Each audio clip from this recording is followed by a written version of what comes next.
welcome to Playmakers. I'm your host, Jordan Blackman, and this is episode 6, where I interview award-winning writer and narrative designer Ed Kuehnel. You know, on every episode of Playmakers, what we do is we interview an expert at some part of the gaming industry, something to do with either the creative, the development, or the business aspects, and we go deep on that subject so that you can break out of the box that you're working in and achieve new levels of creative and business success. This is a great one with Ed Kuehnel. More on it after the little cool noise that's coming up. That was the cool noise. It was cool, right? Okay, episode 6, Ed Kuehnel. Ed is an award-winning writer. Valiant Hearts won the 2014 Game Award for Best Narrative, and it also won an Annie Award in 2014 for Best Animated Video Game.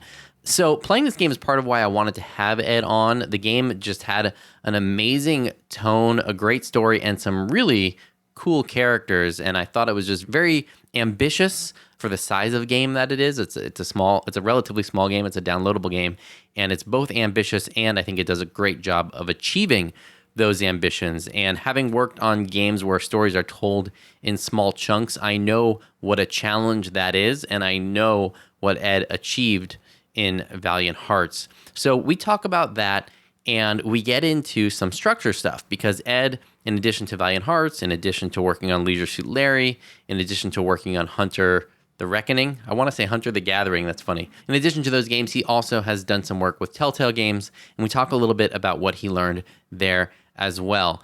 Now, I had made some games with Telltale when I was at Ubisoft, and Ed and I had actually worked together on some things in the past as well. So we had a bit of a rapport, and you'll see that when we get going. Ed reveals some personal stuff about his past and his history and how he got into writing in games. From there, we dive into a pretty detailed discussion about story structure and how to design a story that's going to work with your gameplay. And Ed shares specific frameworks that he uses to craft great stories that will work as games.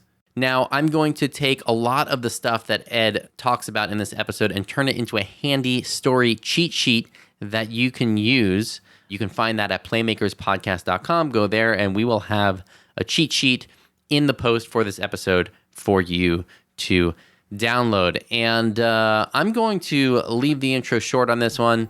Here is my conversation with Ed Kuehnel. Ed, thank you so much for coming on Playmakers. Yes, thank you for having me. Good to have you on the show. And I wanted to start by just learning a little bit about how you got to be you, how you became a game writer with over 50 games under your belt. Well, let's see. So my particular path, it sort of went like this. I always wanted to work in games or in something creative, like animated films or something. I'm 44 now. That, like, when I was 15 or 16, I'd never heard the phrase game designer. I don't know that it was being used at all. I just knew that I had no talent at all as an artist. And I think I even kind of knew that just programming was not going to be where I was going to see a lot of success. But I played some of the early LucasArts adventure games made by some of my by some of my heroes in the game industry, like Ron Gilbert, and I'm talking about Monkey Island and those games. And you could play them, and they were funny and they were cool. And you could tell, well, somebody had to come up with these jokes. Somebody had to, come up with these puzzles or these challenges for the player. Somebody had to kind of put this all together.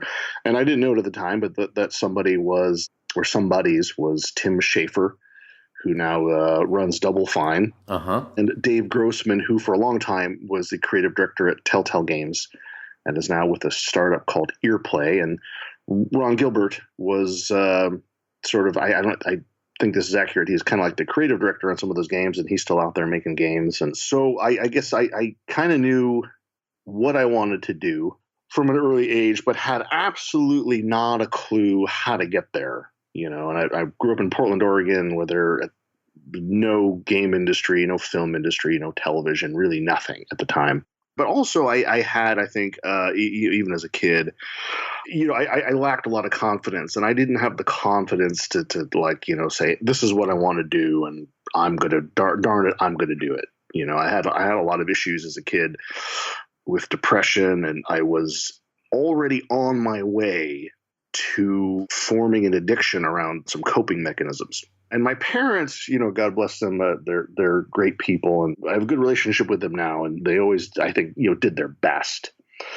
But they were not the kind of people where you could say, "Hey, I want to work in video games, and I want to have this creative job." That just was not going to fly. They're from New York originally, and they were, they came from a blue collar background themselves, and that just didn't make any sense to them. Yeah, I think for that generation, they didn't really understand games as a career possibility. It was just a nuisance. Sometimes they'd have to shell out some quarters so that you could play games at the Red Robin while you waited for your table. But to make a long story slightly less long, I finally figured it out. And at about age 29, or in my late 20s, I was in Chicago where they did have a small game industry. And I was just happened to be walking along. I had this dead end job that I hated, and I was walking along, and I could see the offices of Bungie. At the time, Bungie was in Chicago. They'd yet to be bought by Microsoft, and they'd made some really cool games pre-Halo, actually, that I really liked, the Myth series. And I don't know how, but I could tell this was their office, and I could look inside, and I could see, all these people and how cool their desks were, and all these cool posters and video games and toys everywhere. And I thought, why not me? Why can't I figure this out? Why can't I get there? I'd always wanted to do it. Why did I just give up on that?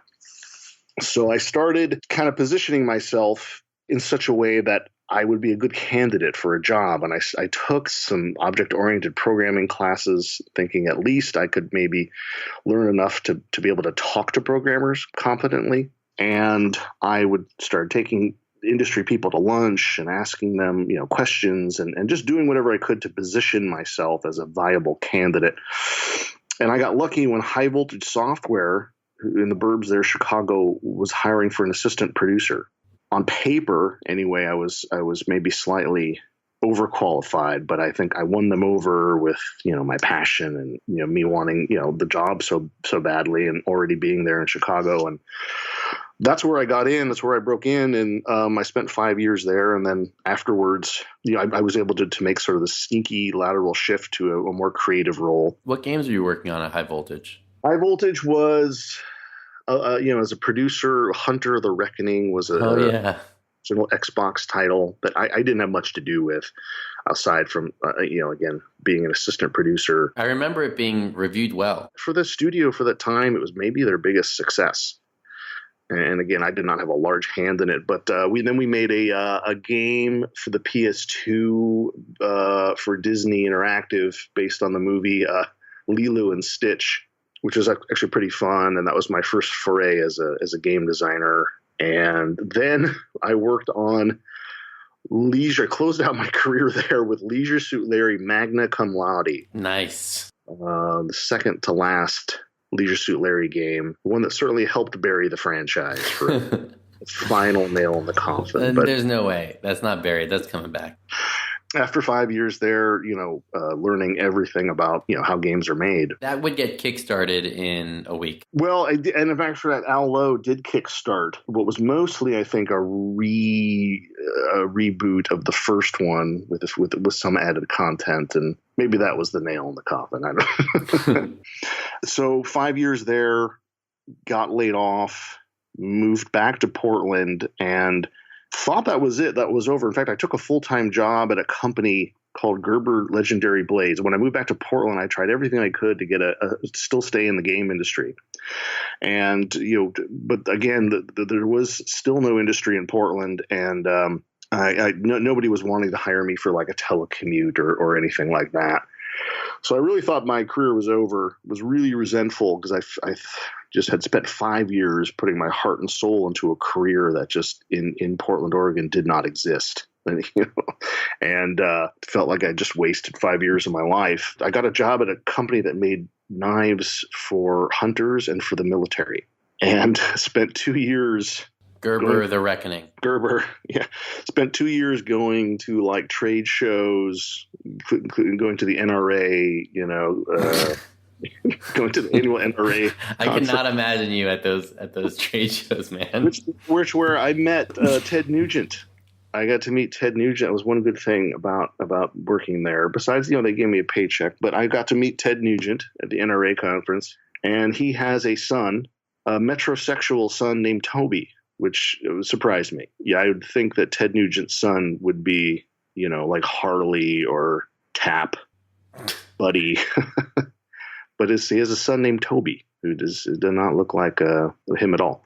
But anyway, thankfully, I started getting pinged for freelance jobs from people that I'd networked with or met, and it started to snowball. Eventually, was able to quit and do this full time. And for the last 10 years, I've been very busy working full time. And I've worked on a lot of games, as you pointed out, because as a freelancer, it's, you get pulled onto a project, you work for a couple weeks, couple months, and then when they're done with you, you get to move on, and you can sometimes work on multiple projects. And it's really fun and exciting because I think I've worked on almost 60 games now.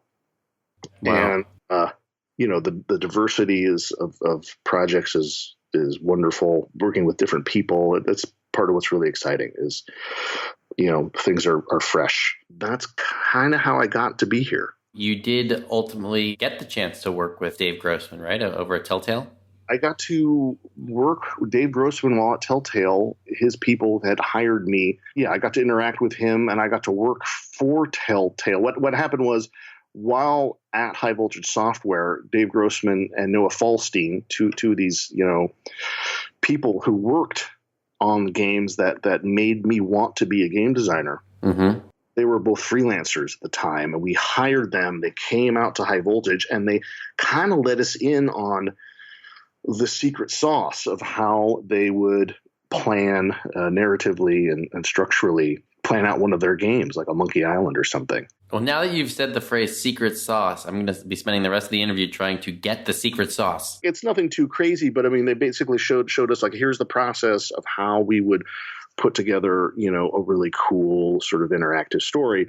So I got to spend, a week learning from these guys, which was awesome. And then later, when Dave Grossman became creative director at Telltale, I got to use their process for Telltale, and get better at it. And I applied it to most, if not all, of my other of the 60 games I've worked on. And that's another privilege of being a freelancer is you get a lot of chances to sort of get better at it, make mistakes, get better. Like a screenwriter is hopefully has written dozens of screenplays, and some of them aren't going to be great, but it doesn't matter. It's the repetition and is how you get better. And instead of working on one game for 2 years and then, seeing it ship, I get to put this process in place and do it over and over and over again. I want to hear more about the secret sauce and more about the learnings. But before we get to that, I want to ask you a little bit more about what are some of the projects, what are some of the games that have shaped you as an interactive writer and some of your favorite stories? Well, certainly, I mentioned some of those early, what we call point-and-click adventure games made by LucasArts. Maniac Mansion, there was the Indiana Jones. Yeah,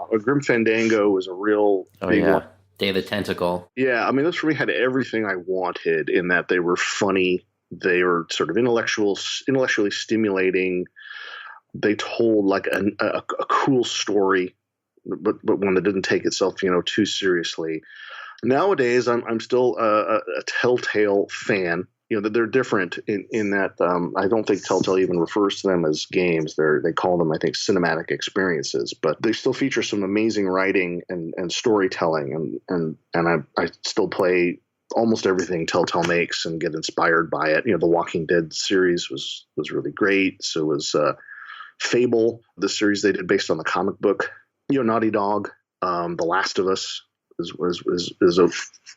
I thought a great game and a great story, and not necessarily like, this is the best story you're ever going to hear about a zombie apocalypse, but just competent merging of gameplay and story into just a really highly satisfying experience. I think it's one of the best single-player stories I've ever experienced in a game. And I think it is that way, again, not because they somehow reinvented the wheel of interactive storytelling, but it's just the characters feel three-dimensional. the dialogue is great. It just feels very competent. It's like, this is how, big budget games should be doing it every time, right? I think they did an amazing job of picking a world that would let them tell a story of these characters. It's almost like they, realized some of the issues they had with Uncharted and designed a story and a world that would make those a lot more palatable or turn those weaknesses into strengths. So much of, I think, good game writing is that you have to do so much in the way of intricate planning to make sure that you are able to tell a great story. And I think Naughty Dog recognizes that, action adventure makes for a great game. It makes for a great story. You just have to, intertwine the two well, and you're in good hands. But then so many people in games don't do it well, which is baffling, right? Like, games are all about action, and games do action and adventure really, really easily, really well. So you should be able to then tell if you have an action adventure story paired with an action and adventure game mechanics. There's almost no excuse not to be good, if not great. I think a lot of studios have trouble really knowing what they're trying to do as a group, and Naughty Dog clearly doesn't. I mean, one of the things that comes to mind for me is like in the opening, I don't remember the name of his daughter. I don't really remember the name of any of the characters, but the daughter, you actually play as her for that entire opening sequence, and spoiler alert, she dies. But playing as her first really makes you assume that's not going to happen. It's part of what makes the story work and makes it so affecting when that surprise comes. It's not much storytelling and also character development, which we're really short on in the game industry. We don't take time to flesh out our characters and make them unique individuals. We barely have time to spend with them before production starts. And that's why so often they're paper thin and they're almost more like amalgams of different characters, cliches, than they are fully fleshed out people. Right, because at least with a cliche, you can quickly get the player to understand who this is. You can. I mean, I guess there's some advantages to just, here's your grizzled space marine. We can kind of know what we're in for. I think it's mostly laziness, or laziness, or, if you, and in a way, ignorance. I mean, and not that I am, a master at this or anything at all. I had to learn kind of the hard way, like every other game writer, I suppose, who didn't have a formal education in creative writing. We're just in a hurry. We want to get going. And so, who should be your main character? How about, this grizzled space marine, and his name is, Lance, Firestorm. And okay, here we go. Production starts next week. Let's not think about it too much further. But it's interesting when you're in a room, maybe with a creative director at a game studio, and you get to know them, and you get to know like what their favorite films are, or their favorite comic books, or favorite novel, sci-fi novels, or whatever. Almost always, all those things that they love about a particular film or something is because the author or the filmmakers spent a lot of time figure out who these characters were and who they are and what makes them special and unique and different, and what contradictions that they have and where they're from. And very few people in games, I think, do that. But I think Naughty Dog does, and I think like Telltale Games does, and a few others, and that's why their stuff stands out, ahead of the pack when it comes to storytelling. One thing that's interesting as you kind of list out those studios is they're all studios that tend to make their very specific kind of game and not be like going from genre to genre, or really being incredibly innovative on the gameplay side. And I think that maybe that structure helps them too.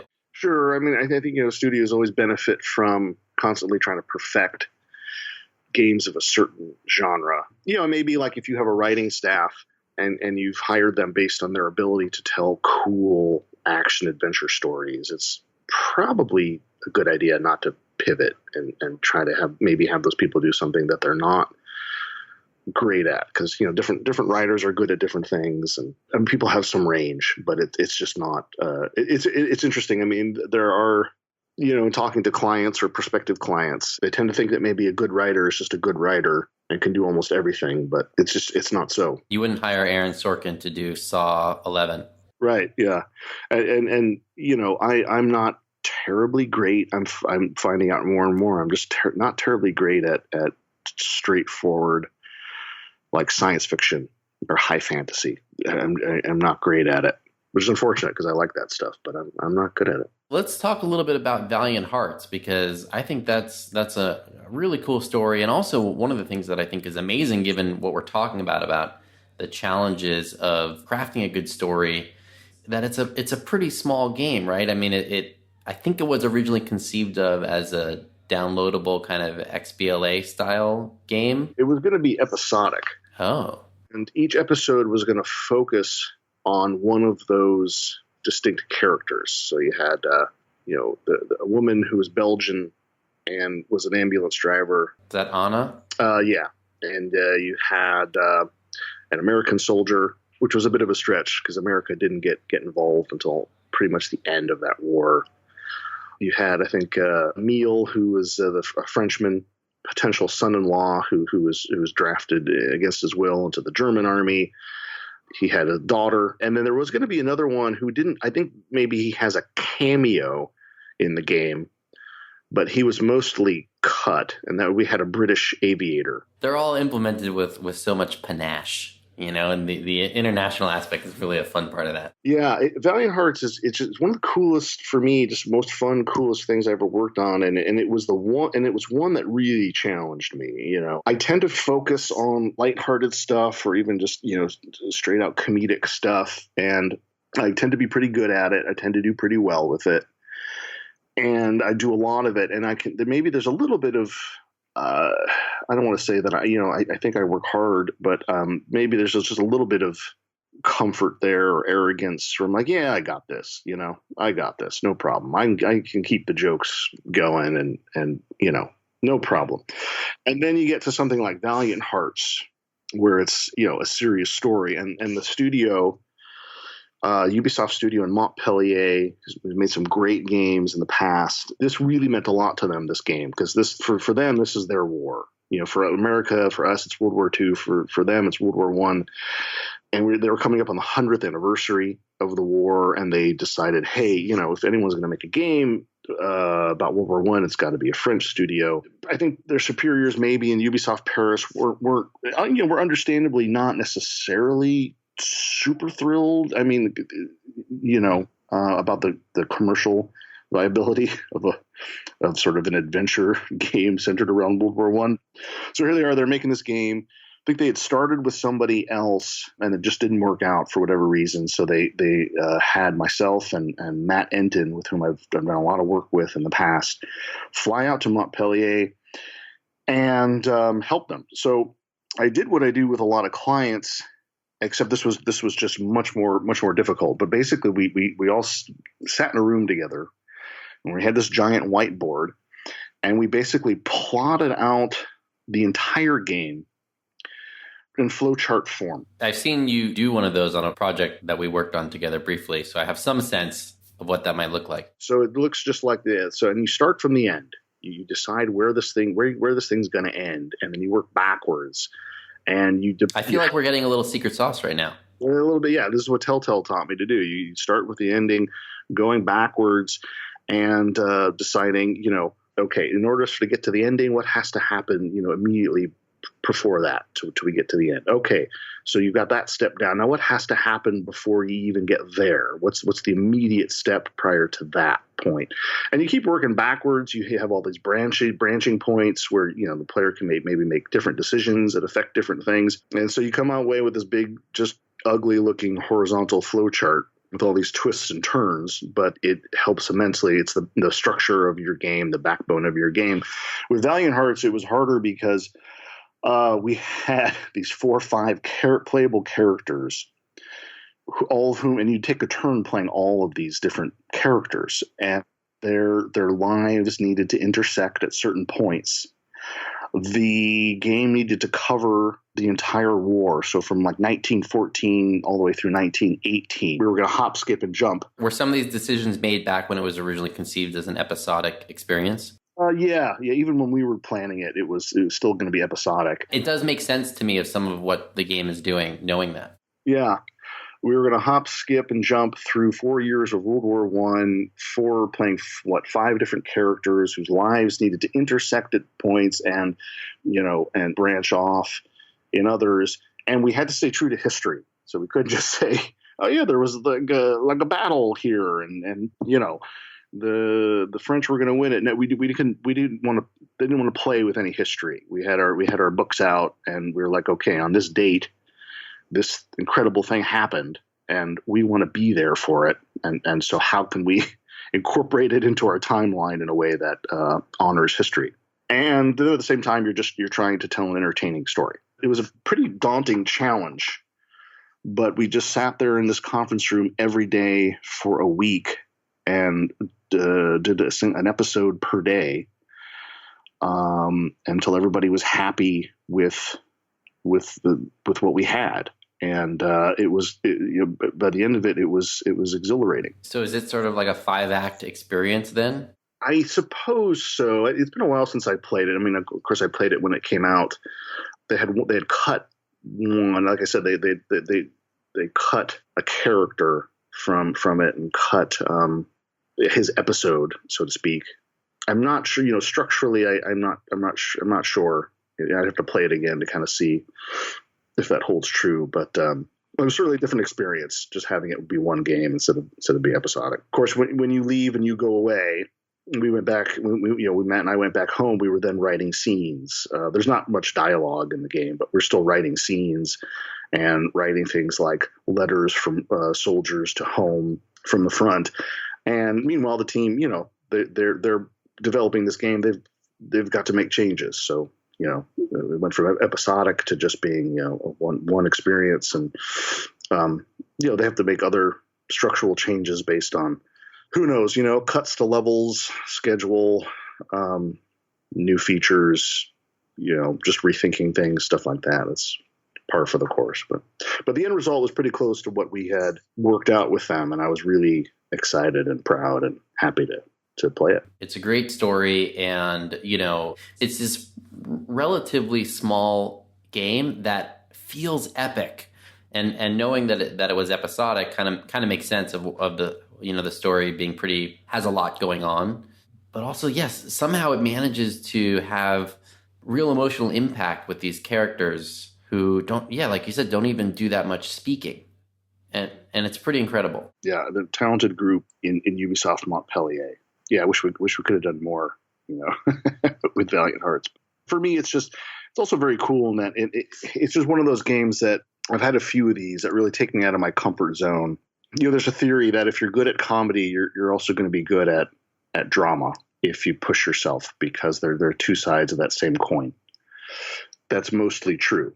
Although I like doing comedy because it's easier. Valiant Hearts pushed me out of my comfort zone, and I'm grateful for that. I'm really excited that you've given us a little bit of the secret sauce, because I want game stories to be better in general. And I hope people, caught on to that starting at the end and working backwards bit. I would love to hear more about the kinds of rules, structures, tools, and processes that you use to craft stories, or that you think are effective for crafting stories. I have my process that I think works for me, and I have seen it work for my clients.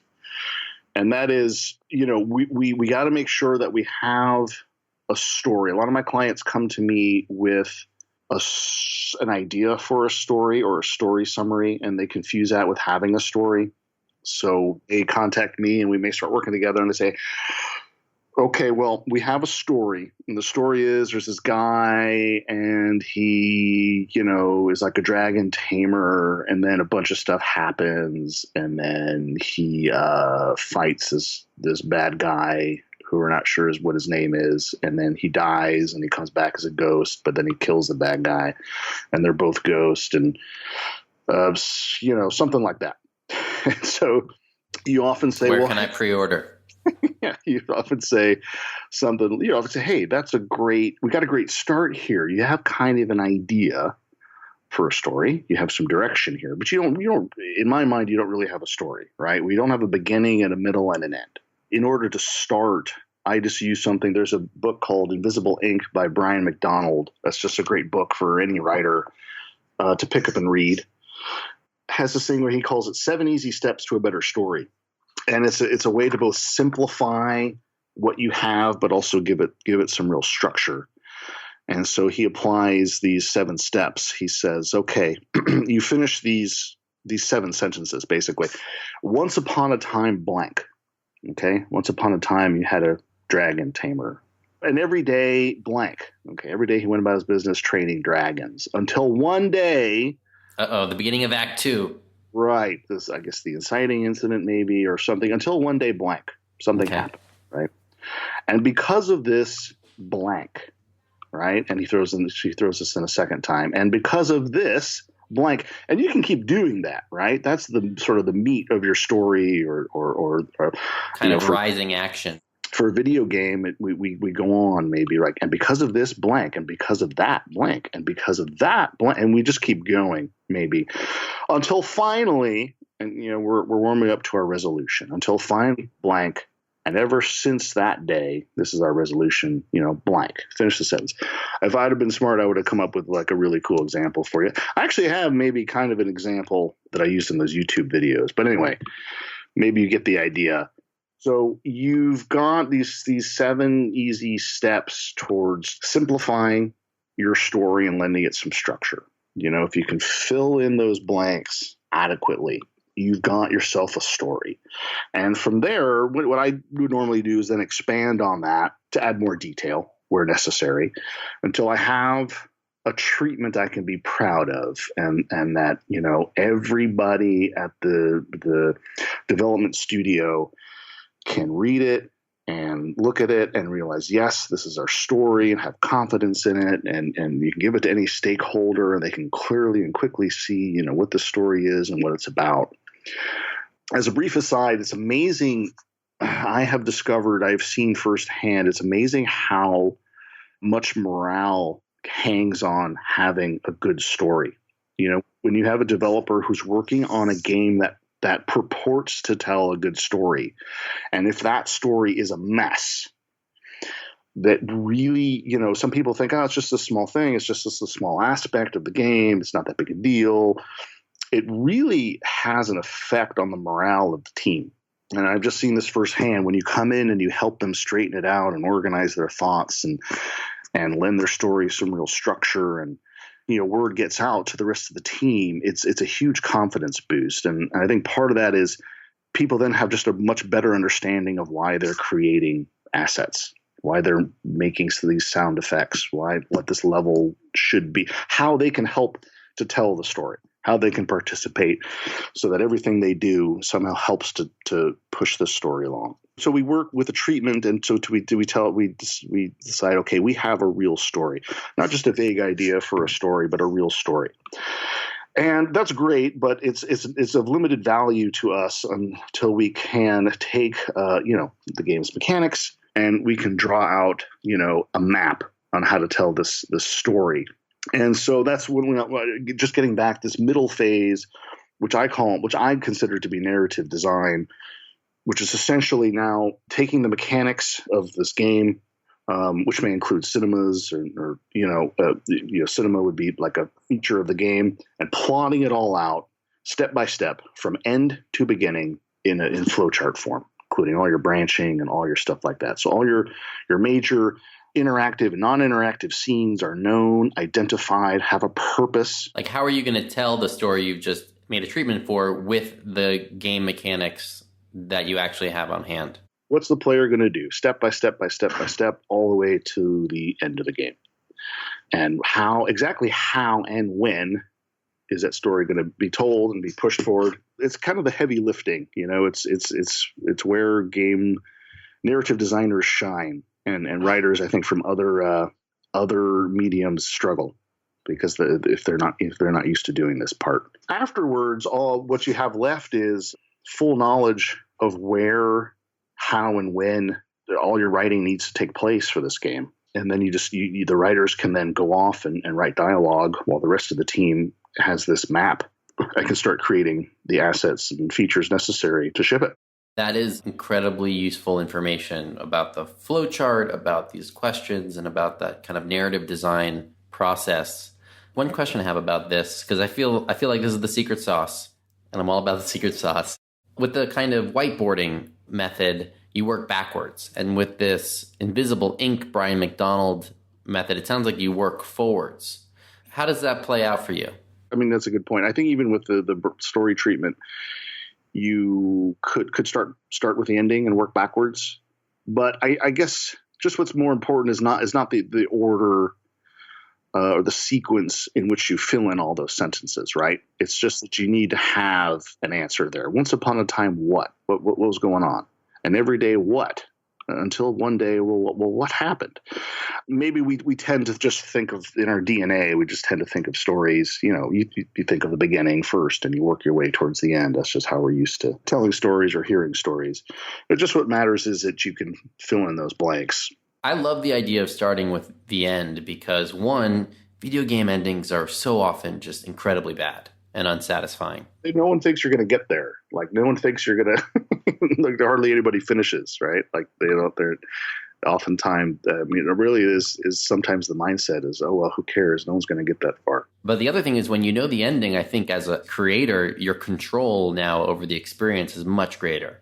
You know when you're teasing and playing and prodding and foreshadowing and misleading. It is a map, right? This flowchart is a map. And like with when you draw up a map, you need to know where you're going. You tell your phone, hey, I'm going to this address, and your phone brings up the map and tells you the best way to get there from where you are, or the most interesting way, or the way with the least traffic, or whatever it is.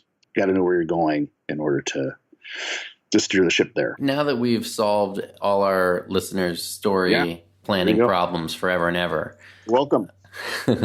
What are some of the pitfalls along the way? What are some of the mistakes that, you're seeing in games all the time that you're like, stop whatever, X, Y, and Z? I'm big now on character development. And again, it is something that we give the least amount of thought to. I hear this from people who work at studios. The other day I was talking to a colleague who said, I, on the spur of the moment, wrote up a 1-page character description for this important character. And his supervisor was not happy, like he'd wasted time. And it's just crazy because I guarantee if we sat down with that person and asked them about their favorite films, so much work. George Lucas did so much work on Star Wars, on these characters. Imagine if you were just, envisioning the Darth Vader character and was like, hey, okay, so what's Darth Vader's background? How's he related? What's his relationship to these other characters? Hey, don't worry about it. Just make him look cool. Doesn't matter. Hurry up, go. I actually think we know what you would get, and you'd get Darth Maul. Yeah, right. And I guarantee he's a Star Wars fan. I'm obsessed with this movie. There's very few movies I'll watch over and over again, but No Country for Old Men, I've seen like 20 times. Really? And I think it's, you can look at the way the Coen brothers draw characters. And if you're cynical, you can say to yourself, there's just a lot of forced quirkiness here. But I don't think that's it. I think like they take the time even to make, like, the lead character is constantly checking in and out of hotels, right, in this movie. And they take the time to even make the hotel clerks kind of interesting. And I think it's because in their mind, this hotel clerk is not an amalgam of every hotel clerk in the world. It's not a summary of a hotel clerk. It's an individual person. It's an individual person who's maybe cranky, or maybe, high, or maybe they're an individual person. And so all of these interactions are interesting.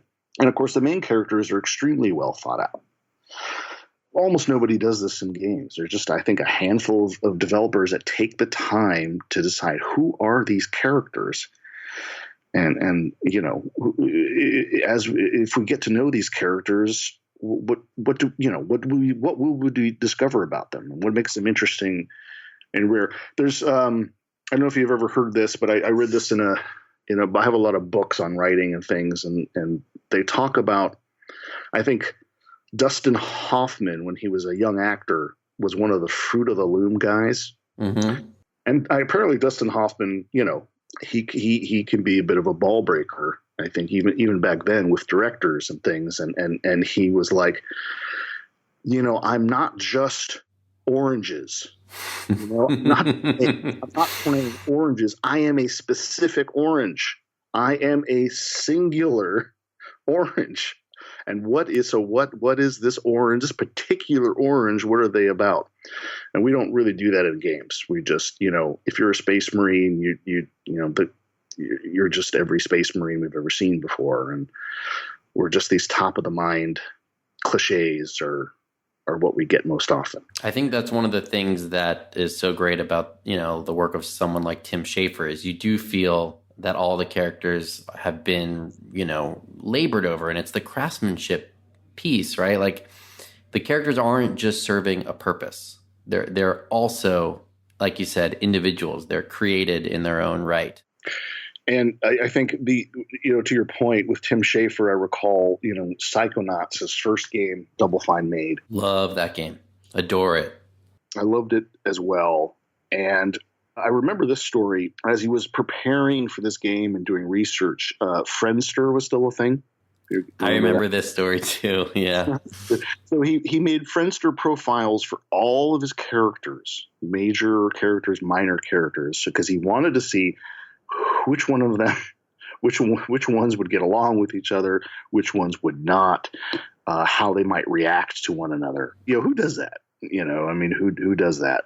Who takes the time to do that? Not very many people, but I'm sure it contributed to that game being great. And then just in general, not a lot of time for research. I mean, people who work at studios are under the gun and have really tight deadlines, and it's really hard, and they don't have the luxury or the time to do the research necessary to make their dialogue sound, as authentic maybe as it could be. And it's not a problem with every studio or every writer by any means. There is good stuff out there. Indie studios have the Firewatch was great, and that's I think Sean Vanneman is a Telltale alumni. Story and the dialogue in that game was pretty great, and being independent, he could take the time to do the research necessary to make it great. So there's poor character development. Not a lot of time given over to research.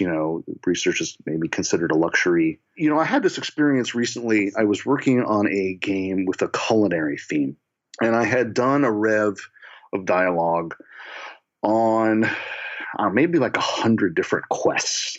And it's one of these games where the dialogue, you have an intro to the quest. You have an outro in between. Maybe you have a few reminders of what the player should be doing to solve this quest. But we're also trying to tell a good story. But my first rev of this dialogue was very much like, hey, how's it going? Boy, we need to bake 100 pies today. I think there's a pie club is coming to the restaurant. And, we got to make 100 pies because, the pie club is, wants a lot of pies. And then we try to tack on a little bit of like story development or character development on top of this. Right. And when I prepared for my second rev, I wasn't happy with it at all. And I told these guys, I'm like, look, in this game, the player plays a chef, right? It's your job. You're a chef. And what do chefs do when they come to a restaurant? They cook. They don't need any additional justification for it. It's already their job. What do chefs talk about or cooks talk about at work? They don't sit there and talk about what they're doing the entire time. I'm chopping a carrot now. I'm boiling some soup now. They talk about their relationships. They get pissed at each other. They complain, they bitch about their employers or what. I mean, they're they're Human. people. Yeah. And we don't need to explain why they're making pies. They make pies because you're a freaking chef. And I call it, mission-itis, where it's like, everything's really focused. I hate to pick on games, and writing is hard. There's this game that came out. It's really a fun game. I almost finished it, called Dying Light. I really enjoyed it, but I didn't enjoy the story very much. The story literally has a guy. Literally, you drop out of a plane and land in the middle of this city. And almost immediately, even though you're like a white guy who just landed in like this city in the Middle East where everyone is Arabic, you just drop out of the sky. And almost immediately you go to, to where some people are, and you're like, hey man, let me do some missions. I'm good at missions. Come on, give me a mission. Come on, let's go, let's do a mission. And you can tell this whole game is written around like what it is you need to be doing, like at that moment. It's like, these convoluted reasons why you need to go and fix this satellite dish or kill this person or wipe out these zombies. And it's really boring. And I just kind of think like, you don't need to do all this. The guy's job is whatever. He's a runner. He has a job, right? And the job is justification enough for doing all the shit that he does. And what we should be talking about is stuff that's a lot more interesting. Yes, you have goals. Go blow this up. Go set this thing on fire. Go shoot these zombies. But most of what we're talking about should be stuff that's just a lot more interesting. But instead, we kind of spend most of the game talking about like what you should be doing for your job, before, during, and while you're doing it. Again, with some more character development and some more thought, maybe we can avoid that kind of a trap. And it's not easy. My sympathies are with every game writer in the world. How do you make, clicking on pies or growing crops about betrayal and love and... But that's just the thing. Like, if you're playing like one of these farm simulating games, it's like, okay, it's enough to say you're a farmer. We don't need a story behind why I'm watering my crops. You're a farmer. It's what you do. And if you don't water them, they'll die. The story should be about who your daughter is running off with, or, You're growing a bouquet for your daughter's wedding. Or the bank that's trying to, repossess your farm. Something more interesting. I have had so much experience struggling with that, trying to make great stories out of farming on Frontierville. And I've worked on some of those games too, and so I feel your pain. And I think we did a pretty good job, actually. I think the team was very good at it. It can be done. Any other things you want to mention about pitfalls? Part of my advice is be dogged. There are times when I'm asked to do a writing task that maybe on the onset seems like less than glamorous. Writing barks or voice calls. Maybe I've been in this position a lot where it's like, okay, I need to have 15 things for this player to say. I've worked on a bowling game before.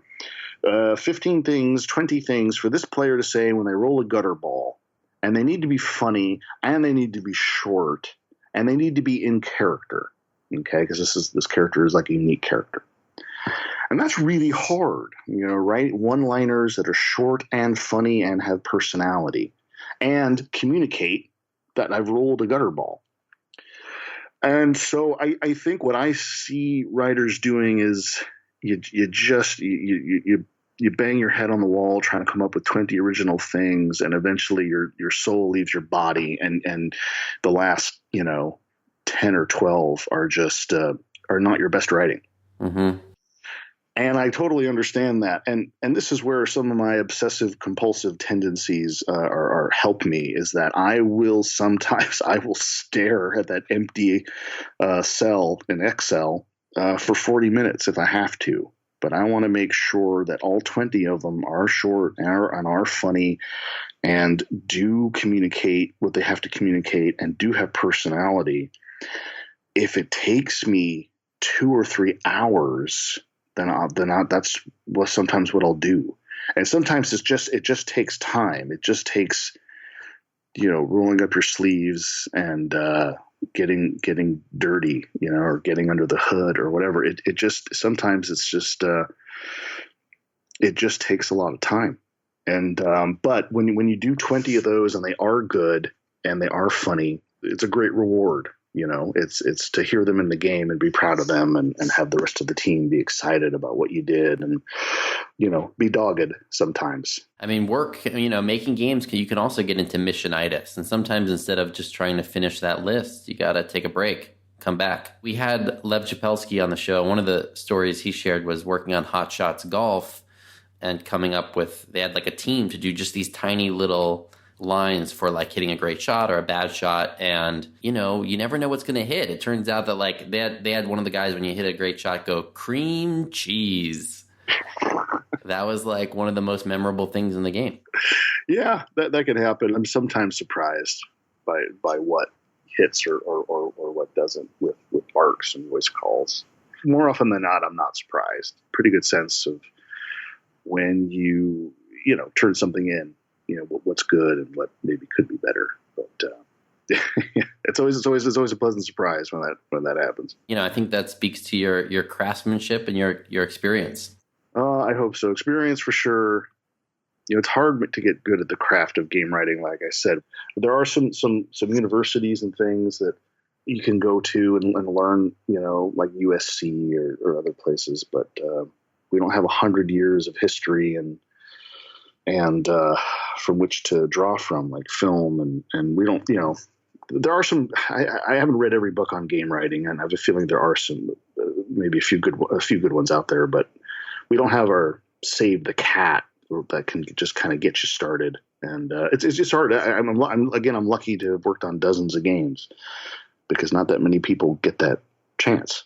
And it's also what makes it so exciting to be in this field, because we're still defining what it is. That is, yeah.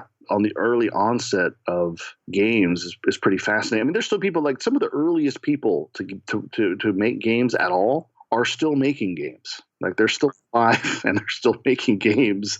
And maybe not the very first generation, but certainly if there was a second wave of game creators, those guys are still making games right now. You can call them on the phone or tweet at them, and they're still here, and we're already getting into VR. It's just amazing, or just how fast this industry changes, and for how new it is. It's mind boggling. I have to tune it out. I have to tune it out. I'm not big on technology. I just have to kind of focus on my job and let other people figure out how VR is going to change storytelling forever. Someone else is going to figure that out, and I'll ride their coattails. And all you got to do is subscribe to Playmakers. Yeah. And we'll keep you up to date on it. Perfect. Thank you. Thanks so much for coming on the show. It's been great. I hope so. And again, my sympathies and hats off to anyone out there working in games, whether you've been doing it forever or if you're brand new. You can always feel free to tweet at me, and I'm always happy to help anybody that I can help. And what's your Twitter handle? At Ed Kuehnel, EDKUEHNEL. My Twitter name is Danforth Mantooth. That's me. Excellent. Well, thanks so much, Ed. Take it easy. I hope you found the interview informative and useful. If you are interested in crafting great stories, I'm sure you did. If you head to playmakerspodcast.com, you'll find the blog post with all the information of all the resources that we talked about, including how to get in touch with Ed. And that's where you can download the cheat sheet that has the processes that Ed outlined for creating great narratives in your game. But don't forget to subscribe so you don't miss the next episode. That's all for this episode of Playmakers. See you in episode 7. Thanks for being a loyal listener to Playmakers.